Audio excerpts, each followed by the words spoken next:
ఈవిడ శ్యామల. నిన్నటిదాకా జోగిని శ్యామల, ఇప్పుడు వీరంగం శ్యామల అయ్యారు. నిజ జీవితంలో జోగినిగా బోనాలెత్తిన శ్యామల వెండితెర మీద అదే జోగిని వ్యవస్థపై తిరుగుబాటు జెండా ఎత్తారు. మెరుపులు అద్దిన ఆమె శరీరం వెనుక కన్నీటి చారికలు ఉన్నాయని కొందరికే తెలుసు. ఎవరు నవ్వినా, అనుమానాలతో అవమానించినా ముందుకు సాగడమే అని ధైర్యంగా వెళ్లడమే శ్యామల ఉద్దేశం. నవ్వడం, ఏడవడం మన చేతుల్లో లేదు అంటారు శ్యామల. నేనంటే గిట్టని వాళ్ళు కూడా వెండితెర మీద కనిపించగానే దగ్గర అవ్వాలని ప్రయత్నిస్తున్నారు. జోగిని వ్యవస్థలో కూడా రైవల్రీ ఉంటుంది అని ఆశ్చర్యకరమైన స్టేట్మెంట్స్ ఇచ్చింది. నేనంటే చాలామందికి జెలసీ అన్నారు. అందరిలాగే నేను జోగిని వ్యవస్థ ద్వారా దోపిడీకి గురి కాలేదు. సంగారెడ్డి, నిజామాబాద్, మహబూబ్ నగర్ వెళ్ళి నేర్చుకుని నేను జోగినిగా మారాను. 2 లక్షలు నా సొంత డబ్బులు పెట్టి జోగిని సహాయ నిధి పెట్టాను. చాలామందికి హెల్ప్ చేశాను.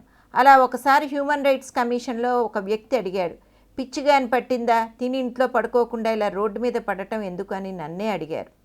జోగినిగా ప్రకటించిన తర్వాత సెక్షువల్ రిలేషన్షిప్స్ కూడా మెయింటైన్ చేయాలి, మీ లగ్జూరియస్ లైఫ్కి ఇదేనా కారణమని ఒక ఇంటర్వ్యూలో ఆమెను అనుమానంగా అడిగారు. జూబ్లీ హిల్స్లో వాళ్ళందరూ ప్రాస్టిట్యూట్స్ అని అంటారా అని తిరిగి అడిగింది. నేను బోనం ఎత్తడానికి మాత్రమే పరిమితమయ్యాను. నా డ్రెస్సింగ్ మగవాళ్ళని రెచ్చగొడుతుంది అని అందరూ అంటారు. నాకు నాలా ఉండటం నాకు ఇష్టం. లిప్స్టిక్, కాటుక, పెద్ద బొట్టు పెట్టుకోవడం నాకు ఇష్టం.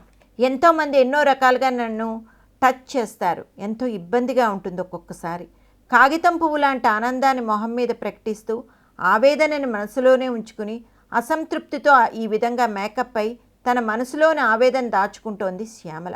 స్ప్లిట్ పర్సనాలిటీ శ్యామలదేని అందరూ అంటారు. చిన్నప్పుడే వాంతులు చేసుకున్న శ్యామలని హైదరాబాద్ నుంచి నల్గొండ తీసుకెళ్లి జోగినిగా ఊర్లో వాళ్ళు మార్చారట. వీరంగం సినిమాలో శ్యామల శృంగారం పాలు ఎక్కువగా ప్రకటించింది. సో శృంగారం ఎక్కడ నేర్చుకున్నావని అడిగిన ప్రశ్నకి శృంగారం ఎక్కడా నేర్చుకోక్కర్లేదు, శృంగారం సినిమాలను చూసి ప్రభావితం అయ్యి ఆ సినిమాలో కొంచెం మోతాదు మించి చేయించారు. బయట ప్రపంచంలో నా దగ్గర నుంచి అందరూ అదే కోరుకుంటారు కదా, అందుకే నా చేత ఎక్కువ చేయించారు. ఒక్కసారి తెరకెక్కిన తర్వాత అది నా జీవితం కాదు, డైరెక్టర్ ఇష్టం అన్నారు జోగిని శ్యామల. జీవితం నాకు ఈ ఎరగెన్సీ నేర్పించింది. జీవితంలో అందరినీ నవ్వించాలి, ఏడిపించకూడదు. నా జీవితంలో అదే అనుకున్నాను అంటారు శ్యామల.